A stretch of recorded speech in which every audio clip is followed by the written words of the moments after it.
واقعی یہ بخاری مسلم دونوں میں حدیث ہے. اما عائشہ کہتی ہیں نبی علیہ السلام کی وفات سے کچھ عرصہ پہلے سیدہ فاطمہ کے کان میں ایک بات کہی نبی علیہ السلام نے, وہ رو پڑی.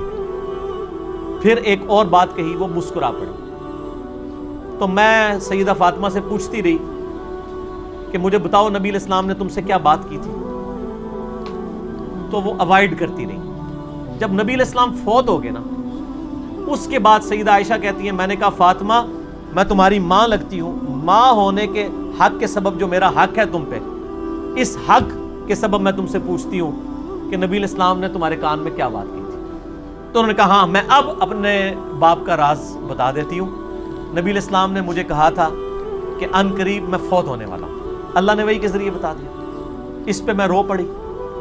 اور پھر آپ صلی اللہ علیہ وآلہ وسلم نے دوسری دفعہ میرے کان میں یہ بات کہی کہ میرے اہل بیت میں سب سے پہلے مر کے تم میرے تک پہنچو گی, اور وہ بھی 6 مہینے کے بعد فوت ہوگی.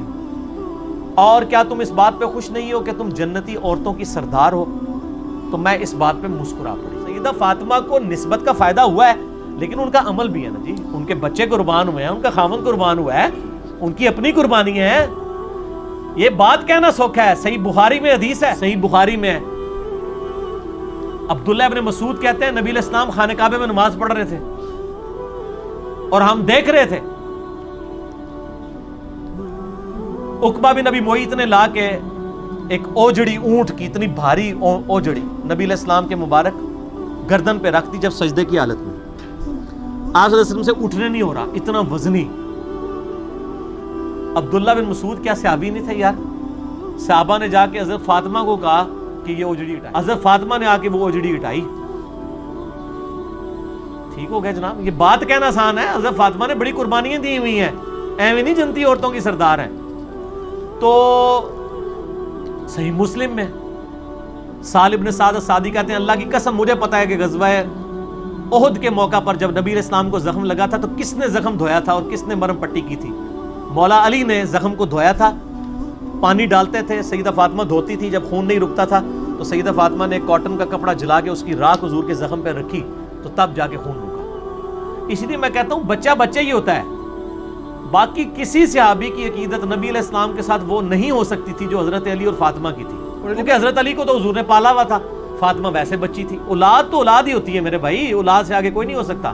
لہذا یہ جو کہا گیا نا کہ سیدہ فاطمہ کے حوالے سے کہ تم اس بات پہ نہ اکڑنا کہ تم اللہ کے نبی کی بیٹی ہو, یہ ہمیں بتایا گیا تاکہ کوئی صرف نسبت پر رائے کر کے نہ بیٹھ جائے.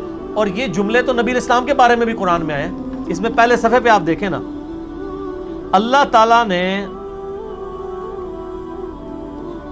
18 نبیوں کا ذکر کیا ہے سورہ الانعام کے اندر آیت نمبر 88 میں. پھر فرمایا 18 نبیوں کا بائی نیم ذکر کر کے کہا وَلَوْ أَشْرَكُوا لَحَبِطَ عَنْهُمْ مَا كَانُوا يَعْمَلُونَ, اگر یہ بھی شرک کرتے ان کے بھی اعمال برباد ہو جاتے. تو کیا نبی شرک کرتے تھے؟ سمجھانے کے لیے. یہاں بھی حضرت فاطمہ کا سمجھانے کے لیے ہے کہ اگر میری بیٹی فاطمہ بھی چوری کرے گی اس کے بھی ہاتھ کٹیں گے.